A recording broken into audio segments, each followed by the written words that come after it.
We want people to be able to have the opportunity to showcase their mission and vision and fundraising goals. A lot of these organizations are doing exceptional work. Many of them are being targeted right now, but we know that we are resilient and that community-based organizing is never going away. In this episode of Conversations Beyond the Brand, Tashana Thompson sits down with Rashida Petersen, founder and CEO of 1847 Philanthropic, a global fundraising and strategic advisory firm that's reshaping what it looks like to center culture, equity, and legacy in philanthropy.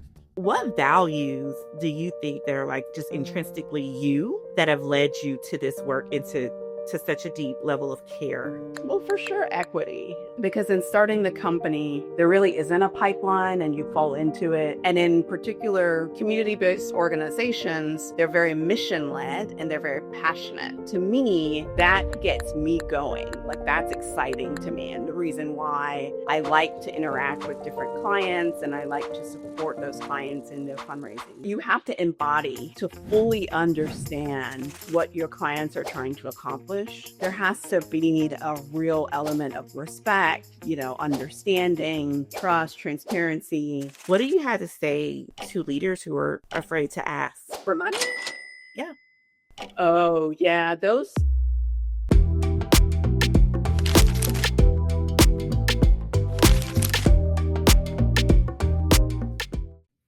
Hello, everyone. Welcome back to another episode of Conversations Beyond the Brand. I'm your host, Dr. Tashana Thompson, CEO of Beyond Business Solutions. And today I'm super excited to continue our season 2 conversation about wearing your values. And today's guest, I'm just really over the moon to have her with me. She is such a brilliant mind and just the epitome of wearing your values in the space of philanthropy and really serving underserved communities. Welcome my guest, Rashida Petersen of the 1847 Philanthropic Group. I am so excited to have you. Thank you so much for the invitation. I'm excited to be here. So excited for this conversation. You do such amazing work in the fundraising and philanthropic space, particularly with underserved communities, serving in the spaces of culture and equity. Talk to me about what led you to this work.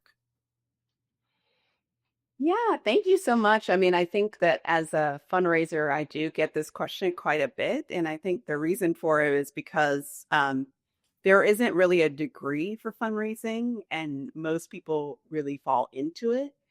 And so my background is actually originally in trade. And I was working at the International Trade Administration covering East Africa and was really trying to understand all aspects of commerce. So not just like the policy side, but also, the revenue side and P&L and like how things work. And given the fact that the Department of Commerce was my first job out of college, I really wanted to push myself to understand that other aspect of commerce. And so I got my first job after 6 years at Commerce at a organization called Good Works International, which is a consulting firm that focused mostly on supporting corporations that were entering into Africa for the first time. And so that was really the first time I had the experience of business development. And from then, I really leaned into it and realized that it was a skill set that I not only was interested in, but had become pretty good at. And so that led me to corporate sponsorships, individual giving,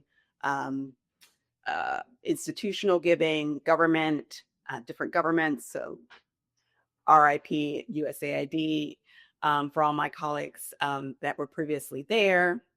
USAID was funding a lot of really important work throughout the world.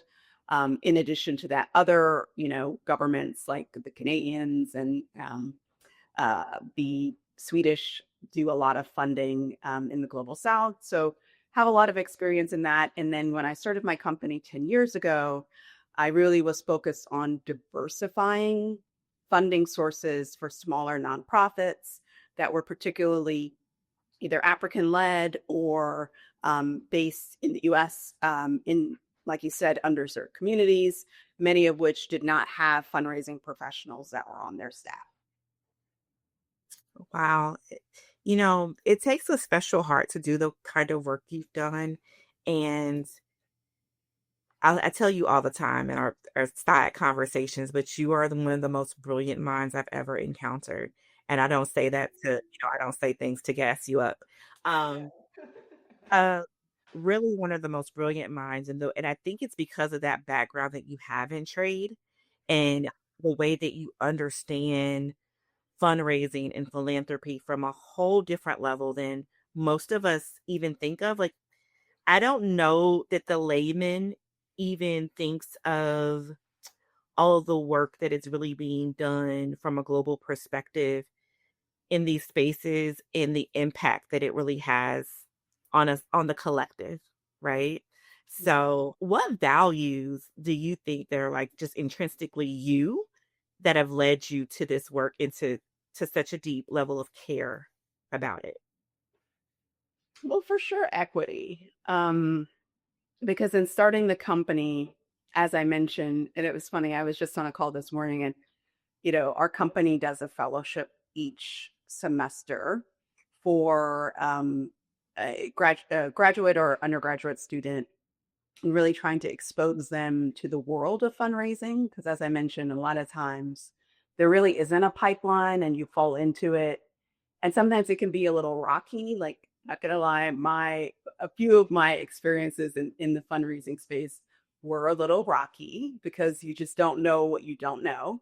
And in particular, you know, community-based organizations, they're very mission-led and they're very passionate. And to me, that gets me going. Like, that's exciting to me. And the reason why I like to interact with different clients and I like to support those clients in their fundraising needs. But it does require a little bit of technical knowledge in terms of, like, how do you build an infrastructure that supports fundraising that is sustainable over a long period of time. And that infrastructure and that, I guess, really understanding how to support smaller organizations with that infrastructure and meeting them where they are, to me, fulfills that sort of equity mission that we have, right? Like, we want people to be able to have the opportunity to showcase their mission and vision and fundraising goals, because a lot of these organizations are doing exceptional work. Yeah, many of them are being targeted right now, but we know that we are resilient and that community-based organizing is never going away. And so we just have to be able to sustain ourselves, and we need to be able to do that over a period of time because burnout is real. And trying to, like, figure out what kind of pace and what kind of goals you can track to those paces to be able to meet those goals, but also not, be completely um, curled up in a ball underneath your bed because you've given too many sleepless nights to, like, grant writing or something like that. So that's really the value that we've most leaned into, I think, in our organization is really trying to put people in a position where they can shine in their own way. So not trying to fit them into, oh, this happened at this large mega institution, and, like, we're going to give you those tools so that you could try and raise millions of dollars. Like, that doesn't work. So how do you meet people where they are and work with them to get them to the point where they can own it themselves? I love that. I love that. Tell me a little bit about the moment you realized that your voice and vision could reshape this space. Because I feel like you really do.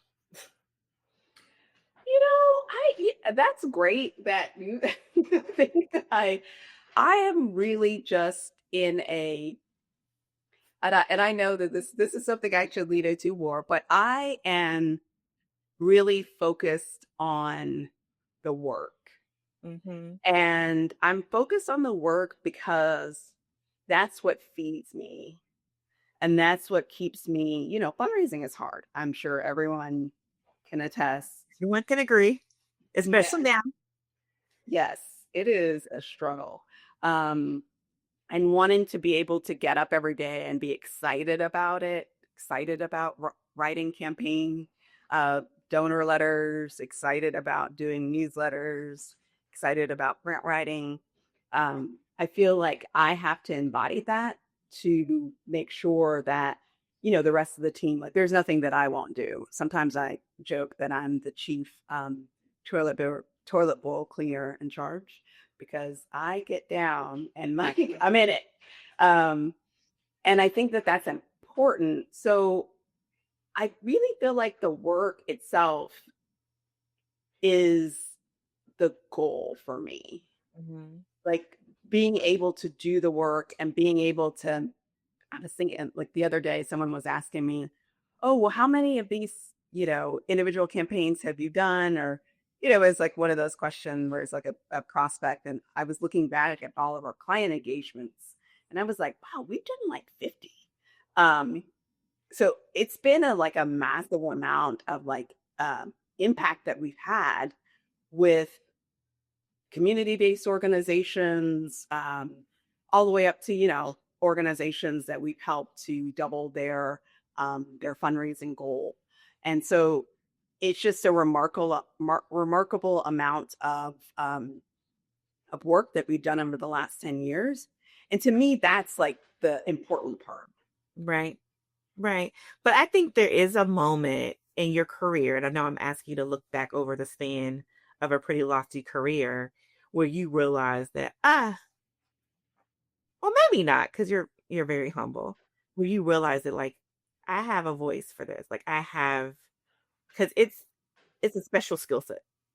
You and I. Well, I will say that in February, I did for Black History Month, I did a um, pro bono support for Black-led organizations throughout the world. And I thought that it was going to be like, I don't know, 10 or so that would take me up on it. And so I posted it on LinkedIn and put it a bunch of places.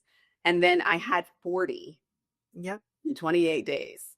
And so that was amazing. I felt very excited to get that much of a demand and really interesting. I mean, regenerative agriculture in South Carolina, just like really interesting projects that I don't know that we would necessarily have been able to have that sort of reach that quickly with all of the different organizations that we were supporting. So that was kind of cool. I can't Yeah. lie. I think that that's a very, because I remember you telling me about that, and I remember your trip to Europe earlier this year too. And I think that those are moments that I think, if none other, would spark you to be like, oh, people are looking for me. And it's so excited that I would offer, first of all, offering 40 pro bono spots. Yeah. That's It was I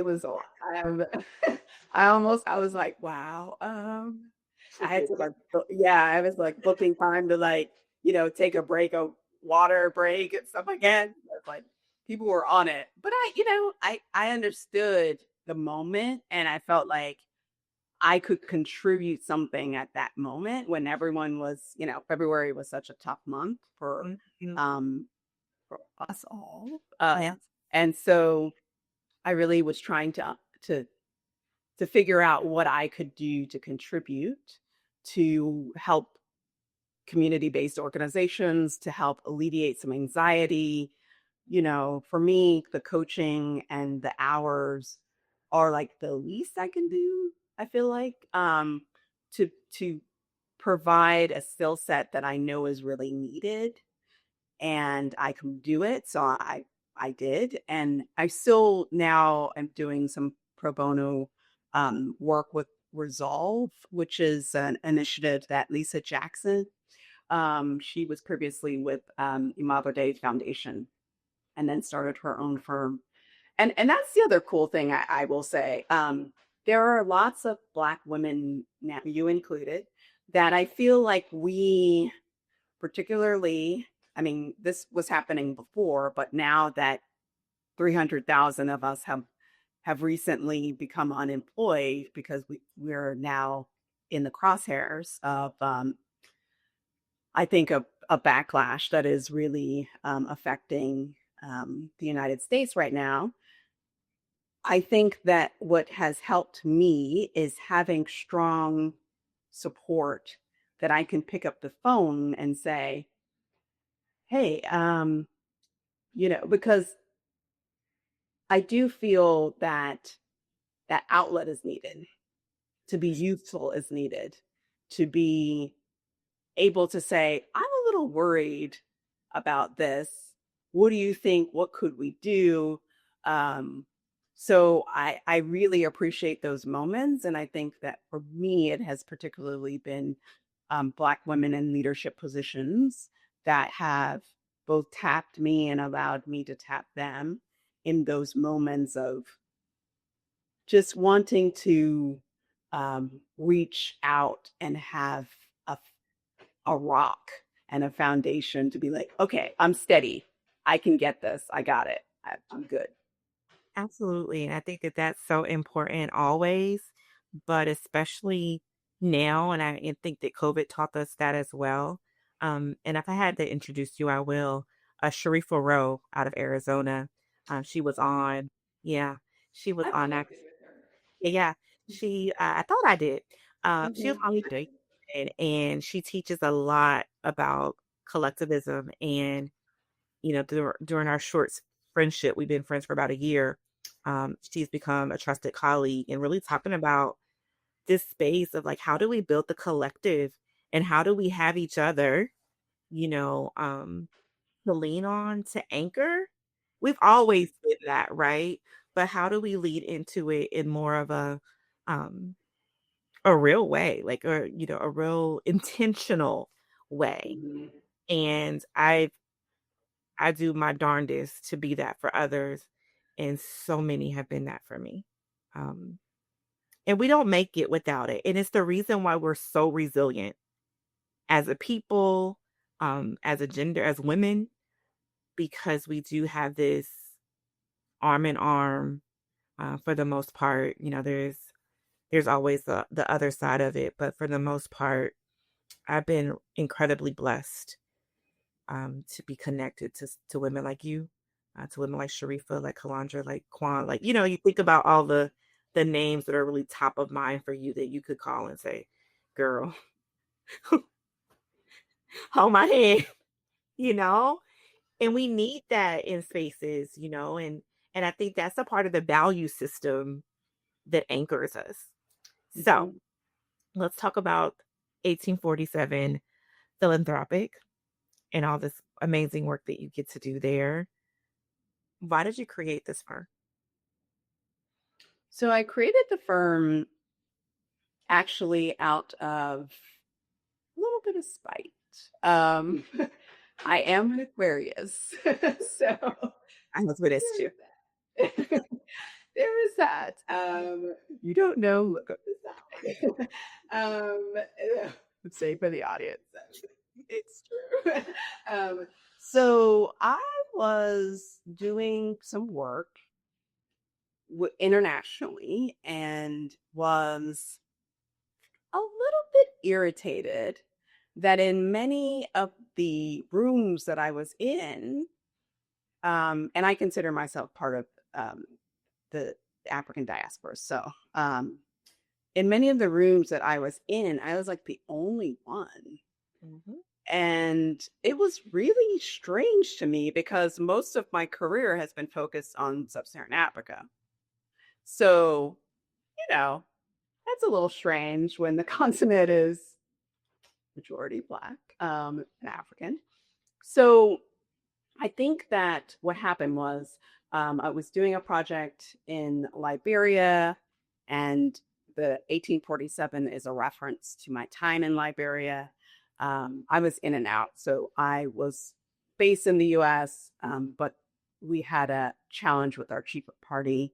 And so we were sent from the US office to sort of support. And it was our largest project, which is like a $35 million.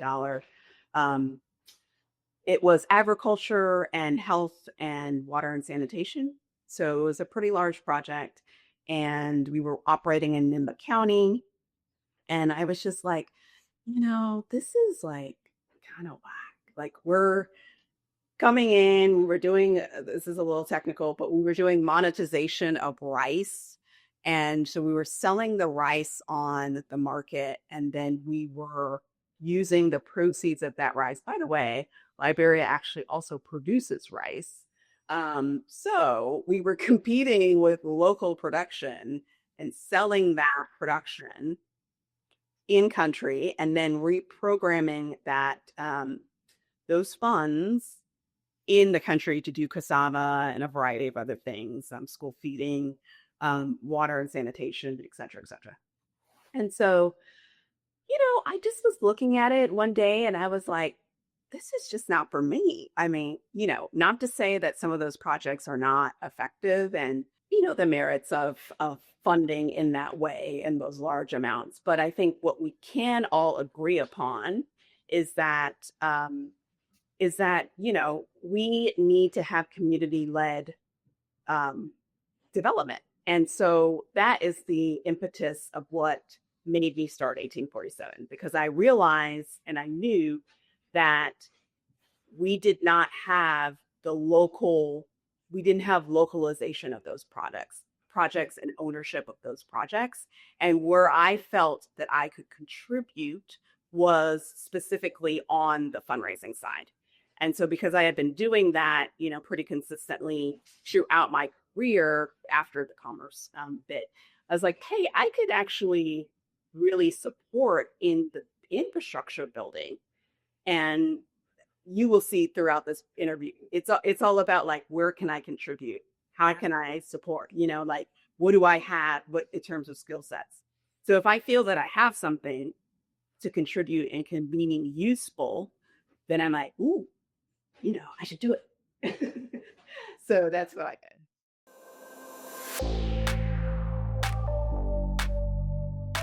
Indulge me for a minute. Close your eyes and imagine what your organization would look like if you had your very own team of marketing experts dedicated to growing your organization. Let's make this vision a reality. Schedule your complimentary marketing audit today. We'll talk about what's working, what isn't, and how we can help. So tell me a little bit about the significance behind the name. You alluded to it. Yeah, so it's 1847 is the year that Liberia became a republic. And it was just, it was about liberation and about community resourcing and support for what folks wanted to do in their own communities. And I truly believe that myself nor anyone else really should be dictating that. That should be driven by folks that are closest to the problems, like, period. Absolutely. Absolutely, because they are the true stakeholders. Yeah. And they're going to make sure that people are doing this work without even money, right? So it's like, why are we doing this? Why are we trying to figure out another way when we should just be funding people who are doing We're already doing the work. And we come in and, decide that we have the white hat and we should be the ones to, and not even invite the true stakeholders. Yeah. Because when you invite people to the table, right, you might actually hear something you don't want to hear. I think that that's where the rub comes in, right? Like, it's all, you want to shift power until the power is shifted. And then you're like, oh, I don't like this, and it's like the power is it's not comfortable for you. And I feel like that is where we need to sit in that space of being uncomfortable and being like, why is this making me uncomfortable that people are telling me something different from what my assumption was? And sometimes that's really hard to do. I'm not saying that I'm like the best at that. Um, but I think that that's where that discomfort comes from, right? You come in with like, oh, I have a degree and I have this and I have experience and you know this at my value. Yes, yes. But it may not be right for the moment of time, for the community in which you're operating, and for what you're doing. So I think that we need to be, and this goes back into philanthropy, like this whole discussion about philanthropy. I think that there needs to be a real understanding of what we're actually seeking to do. Are we seeking to solve for something? Are we seeking for our money to be put towards a goal that we've created, or is it the communities that created it? So if we get that straight, I think that would help alleviate some of this rub that we have between folks that have the resources and the expertise and people that actually are doing the work on the ground. Oh, that's so good. What makes your approach to fundraising and strategic development different from some traditional models? Because I know you think outside the box a whole lot. We're small and scrappy. Um, I am pretty much a lot self-taught. I've had some really good mentors. My previous boss at 4-H, who is now the CEO of 4-H, is an amazing fundraiser and really helped to shape my skill set and really lean into like my writing. Um, and so that was really helpful early on my career. But when I first started, I was like making stuff up, really, to be honest. And I was trying things. And we were a small organization. We didn't have a lot of money when I moved to the trade association. And so it was really like, okay, what could we do here? What what kind of benefit structure do we think we could actually afford to fulfill? Like things like that. We were trying to create we were trying to create it on the fly. And then when I went to larger institutions, I was like, oh, like when you have resources, you can actually like do a lot more. But I like the scrappy folks. I like the like get in there and do what you can with because I feel like that's where like the really unique value proposition comes in that you can offer to donors. So that's just my own little quirky, um, like I like the hard stuff because to me, if you have millions of dollars and you're just doing like you're selling goats, no shade to Heifer International, they were a client once. But I mean, it's like you're selling goats. Like, is it a real, like, are you really actually like giving the goat? Like, there's all these questions that I have. Right. Right? Like it's like a little, it's like you have a calendar of goats and chickens and stuff.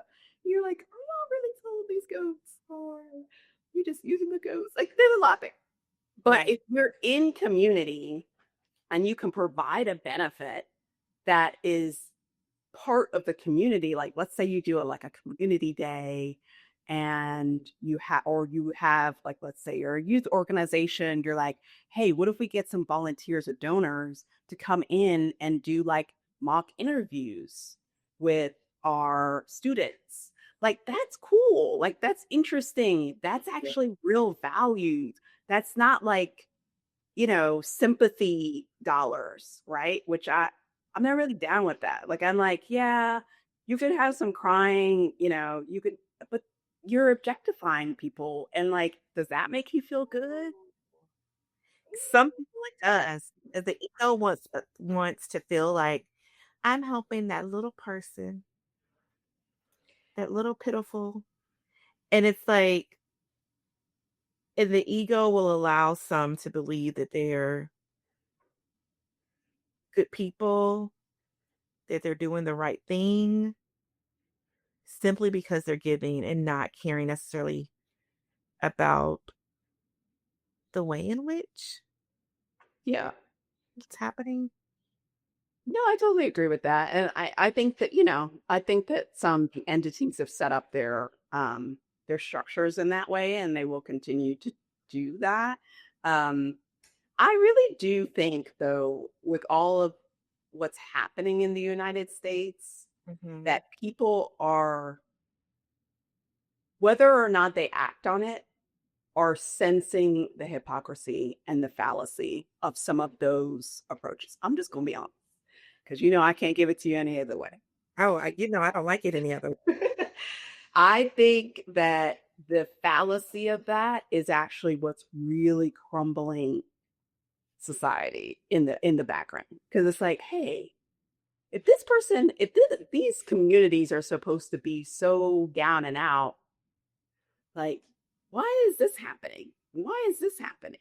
And is why have they been able to attain all of these educational accolades? Like, why? Right? And they may not ask it externally to, like, you think about a Goodman West family or whatever, right? Like, you may not actually vocalize what you're thinking, but the behavior that has been shown over the last number of months, it is very clear that there's some cognitive dissonance going on in this country. How do you weave alignment into your work, into your client work? Um, So I once told a potential client, that I go on vibes, and they were like, "What?" And I was like, "I kind of do," but then I changed that. I was like, "Okay, maybe I should say something a little bit more professional."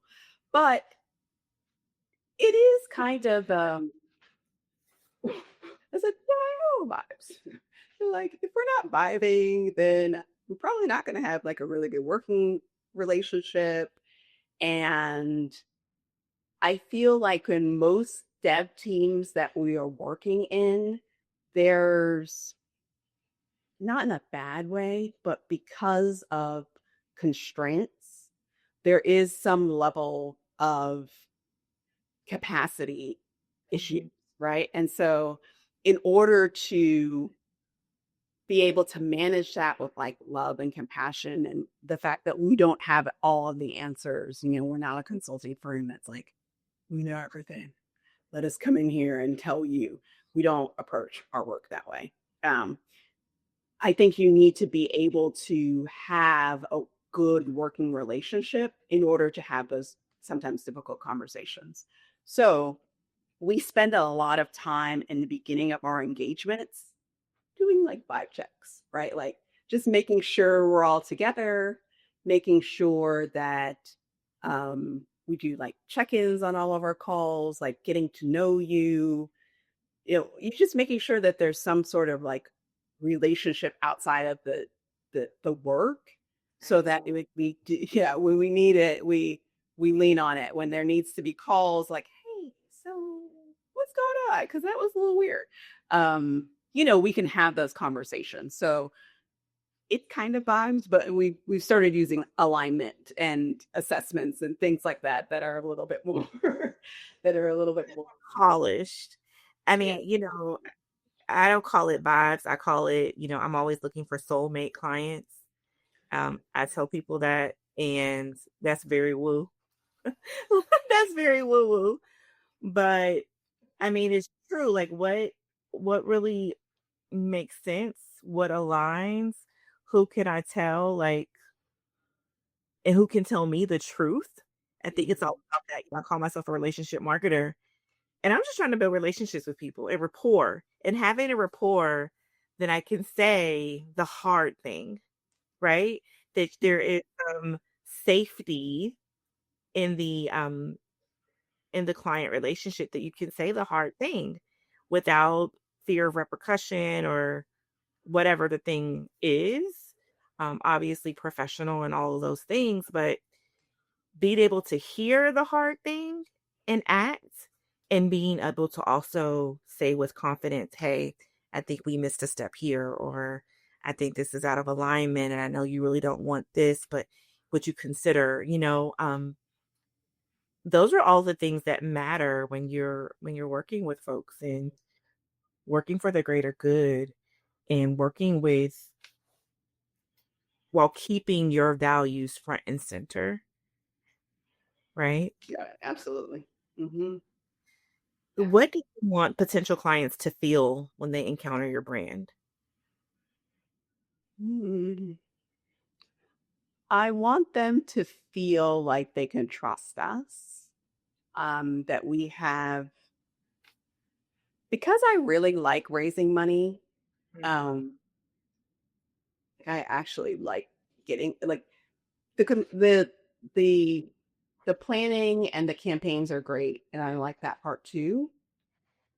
But I personally, and we have other team members that do other buckets of work, but for me, there's no greater excitement than being a frontline fundraiser for me. And so, if I could have a thermometer, like different clients each day, I'd be like, yes. And yes, we just got 5 new, donors. Yes, like that worked.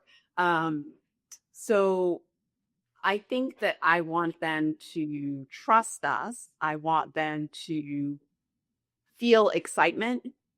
Fundraising is fun. It's exciting. There are times that it can be stressful and challenging, but then there are really exciting, like, oh, we just got, to the third round of $100 million, challenge. Like, that's cool.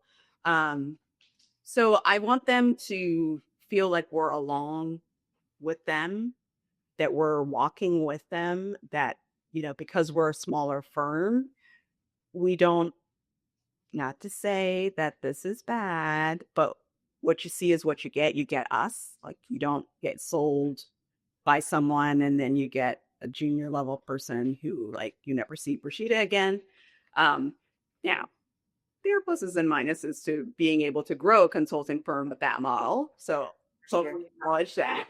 But for now and for, the last 10 years, that has been that has been something that has been very important to me, that I touch all of our clients at some point, and that I make sure that, you see me on, the 1847 philanthropic, and you see other people too, but you see us and you get us. When we show up to the calls, you get us. Like, Rashida's like hopping up. I was just texting one of my colleagues. I was like, okay, so I'm going to be hopping from this call to this call, and I need you to have all the agendas, all this stuff up so that we're ready to go. So when I hop on, that that everything is ready. So, I mean, I feel like that's important for our brand, for a smaller firm that is really going to give you what you signed up for. I love that. And, I share that sentiment. I'm on all my calls, well, most of them, 90% of my calls. And I think that's really important. I know, and I've had the inkling or thought of, oh, we can present as so much larger than we are. And a lot of people don't want to be the face of their organizations and don't want to be the figurehead. And they kind of want to fade to the background and kind of present this huge agency model. So I think it's really telling, and I'm not judging that. Like, I think Yeah. different models work for different people, but I love the transparency, and like, what you see is what you get. You're not going to see my face plastered over everything and then never see me again, you know, because a lot of firms are selling that way. And again, no shade, no, I get it in both instances because it is hard to scale when you're so forward. Um, but then we have to ask ourselves, like, are we all meant to scale? Are we, and to what degree? So that's a whole nother conversation, but I really love, what you've said there. And that trust factor. is everything. It is everything. And the trust leads to you're assuming good intention because, as I said, fundraising you can get a little snippy, and not us, but like there have been times where I'm like, okay, like just because of the pressure cooker aspect of it, and some, you get okay, this is a 30-day drop, and then you've got literally 20 days to turn around a massive $25 million proposal or something like that, right? You're gonna get some intensity. Yeah, you're gonna get some intensity. But I think that if you have that trust and you have that relationship, we all come to the table and assuming good intent. And so when things do happen, you can be like, okay, like let me chat you on the side, or let me, let's take this to the side and try to resolve. So I think that's important. I think it is too. I mean, I tell my clients like when we don't agree on something because they don't always want to do what I think they should do, which is fine, because it's their vision, not mine. But setting that groundwork of like, listen, I have your highest and greatest good in mind. Mm-hmm. I'm treating your business like I would treat my own. I'm treating your organization and your messaging and your brand like I would treat my own. That level of trust, I'm like, oh, assuming the good intent is everything. Yeah. And I definitely feel that way about you because I think that you do really, you have to, right? Like if it's in order, you have to embody and to fully understand what your clients are trying to accomplish. There has to be a real element of respect, understanding, trust, transparency. Um, I'm stewarding this life. Yeah. I'm holding, Mm-hmm. Yeah. I'm holding your baby, like literally. And I'm not going to drop the baby. I'm going to treat the baby like it's my baby, make sure the baby get fed. Like, look, make sure the baby face is white and clean. But those are things people don't think about. And this is a crazy analogy, but it's the truth of our organizations, both for profit and nonprofit. It's like, this is somebody's heart. This is somebody's 2 a.m. tears. These are like, this is your sweat equity. Your so much of you goes into your organization. Um, and that is true for nonprofits, especially with the missions and the impact that we're trying to have there. And something that I love about your work and that we share in common is that we're always advocating for storytelling and sharing the lived experiences of organizations as a legitimate piece of our strategy. So tell me about what role you, or what is the role that you use in having that narrative and identity play out in your philanthropic work? Yeah, that's a really good question. So it kind of depends, to be honest, on if it's client work or if I'm showing up as myself and representing our organization.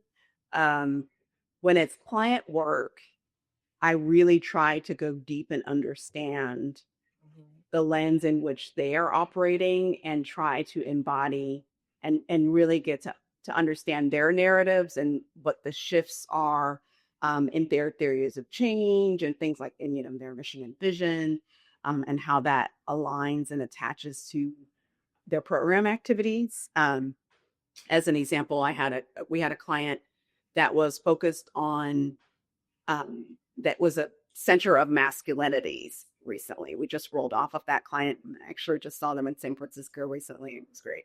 They invited me to their event. It was awesome. So keeping that relationship strong, but I consider myself a feminist and have only really worked in feminist led organizations with the work that I have done related to gender justice.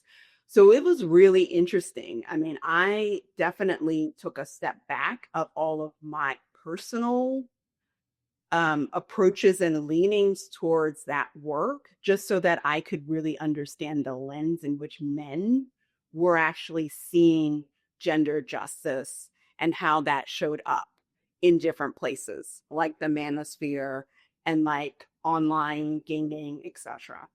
And so I had to not lead with my own personal narrative because I knew so much about gender justice from a particular lens. And it was really more, I'm like everything that I could get my hands on. I was like deep diving. I was like, oh, this is so interesting.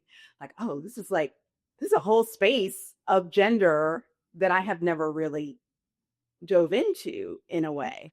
And it was fascinating. I mean, there was this New York Times article this past weekend on the boy crisis. Yeah. Yeah, that's a really good one. And we don't think about it because we're so busy fighting our fight, right? Yeah, and like we have like real, there are actually real things that's going on. So we're a little busy. But really understanding that lens in which they approach the work was super fascinating for us. And we were able to deliver, we did a storytelling workshop for them, and we were able to really go, yeah, it was super cool. We did a case for support for them, and we did a number of deliverables that they're still using. So that's really awesome. And we were able to, yes, we have the expertise working in the gender justice movement, but by just taking a step back and really like leaning into what the lens in which they approach the work really opened up a whole nother piece of it for me that I'm just very thankful to have that experience, right? Like I can really now see more of a holistic view of the gender justice movement and how that is showing up. Whether right or wrong, one can debate, right? But like people's feelings are their feelings. Absolutely. And so if we know the data is saying men are feeling more lonely, there's a higher increase in suicide rates, like those are facts. And so we need to understand the dynamics of society and what it's like contributing to that, right? And if we can try to change that. So yeah, that's just an example, but That's really cool. That's such cool work. And a whole different lens, as you said, to gender work. Hmm. I'll have more questions offline about that. So often speak about Black giving, Black philanthropy, and diaspora giving. How do you see that this has evolved in how it will evolve in the years to come? How do you believe it will evolve? yeah, I mean, I think that's a big question. But so what I have been saying recently, well, I've been saying this for a while, but I've been like doubling down on this position recently, is that we have got to diversify our funding streams in order to save our institutions. Mhm. And it's super real right now. So we've been sort of leading the way with some of our own clients, but I am going to start writing a little bit more because I think that there are some interesting, I've had some conversations recently that have been very interesting from like a revenue generation sort of lens and like how we can use AI and some other like tools that are built into organizations that then could be monetized to provide streams of funding. You think about like a portfolio as an example of like businesses. And you have, different monetization strategies of a variety of different things, right? And so I've had some really interesting recent conversations that had been focused on that, particularly on an AI lens, and using what they are already doing to multiply that and create products that then can be sold. And yes, I can't tell you all the details because it's but I've been like really interested in diving deep into this because I believe that traditional sources of funding there's a lot going on with philanthropy right now, and whether or not things stay the same or they change dramatically, the diversification needs to happen so Right. that entities are not stuck, having to let go a quarter of their staff and, just these really damaging crises that we can try to mitigate against. Sometimes right sizing has to happen. So, you know, if Right. we've gone through that recently, I get it. And it's always tough, particularly if you're in a leadership role.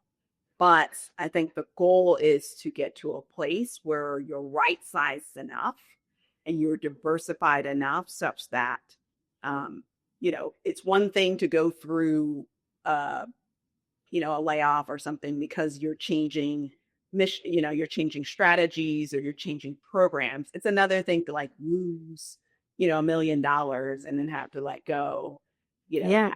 your team, Yeah. And so many organizations are experiencing that.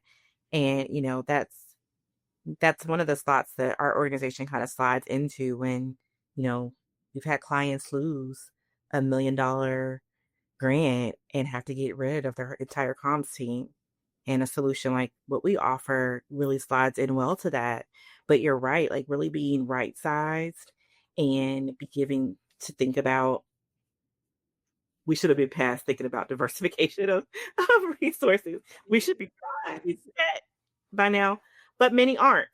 If we're just keeping it real, many still aren't. They're trying to figure that out.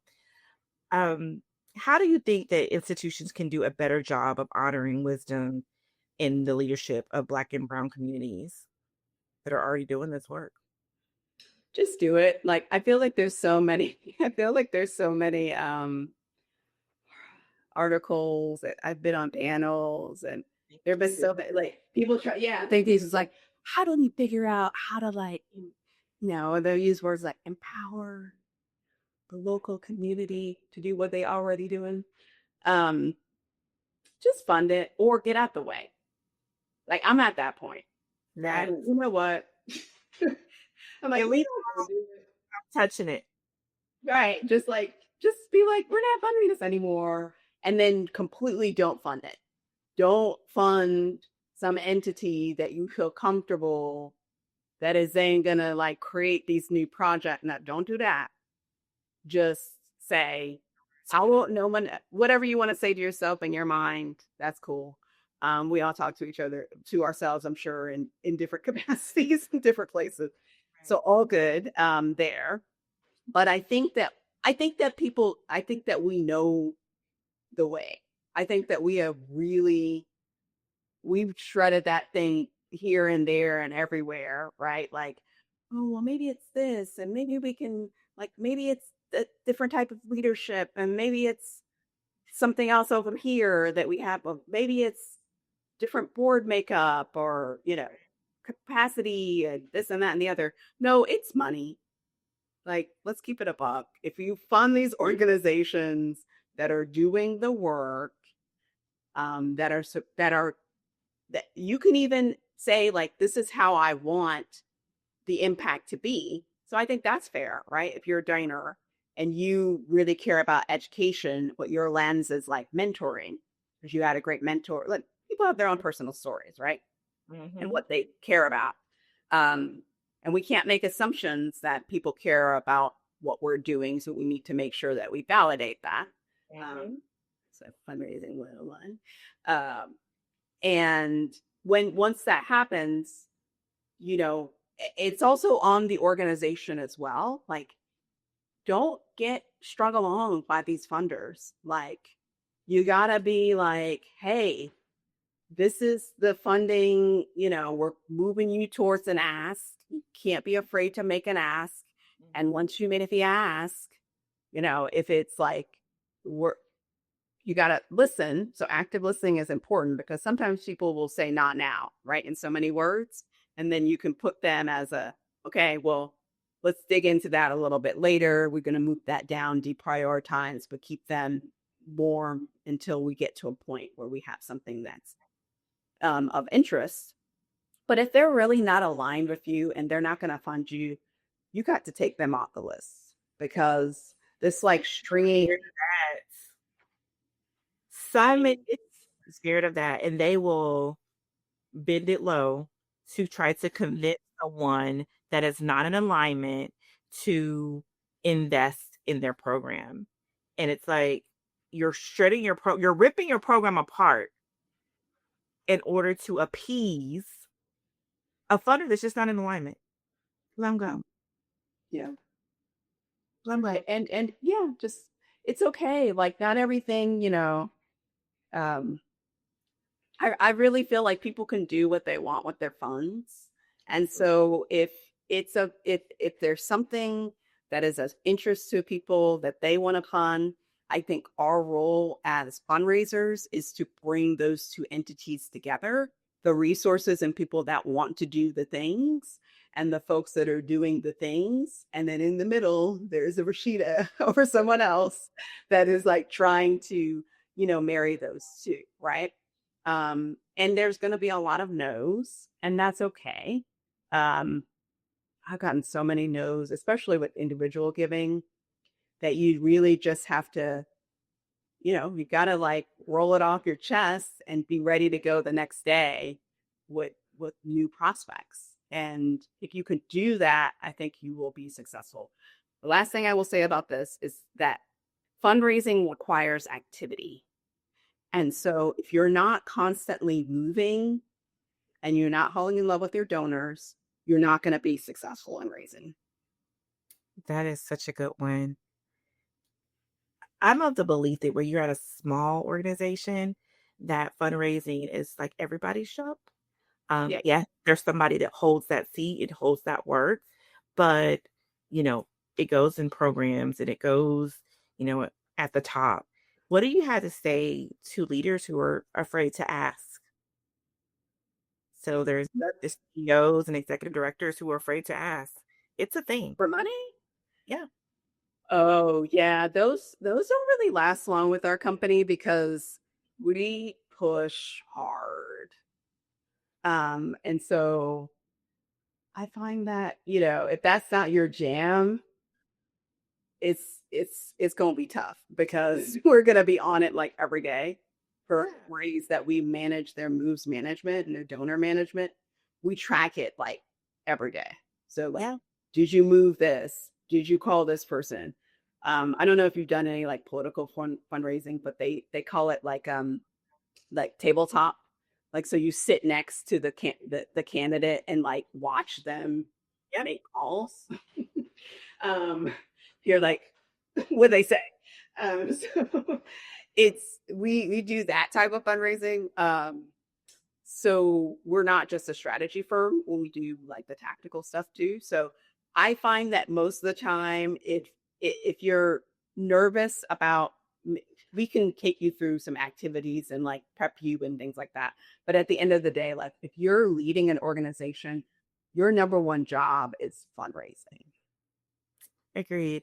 I think that sometimes, depending on the leader, there are folks who just haven't been trained in that way, and need that help and that support. All right, Rashida, I want to have a little fun before you go. So quick lightning rounds. Your coffee or tea order? Coffee order black. Oh, really? Okay. Early bird or night owl? Night owl. One way you decompress after a long week? I like Pilates. I love it. One book that you recommend to nonprofit leaders? That's a good one. Probably something by Angela Davis, because most of my entities are focused on sort of, radical reconstruction and thought. Yeah, so Angela Davis tends to be my go-to. Love it. Well, Rashida, thank you so much for your time today. Thank you for sharing your heart, your insight, and your brilliance. I have so enjoyed this conversation. Thank you so much. I really appreciate it. All right. Thank you all for joining us today. This was an awesome conversation. I know that you learned so much and hopefully you took down some tidbits. Until next time, stay rooted, stay connected, and stay in relationship. Bye.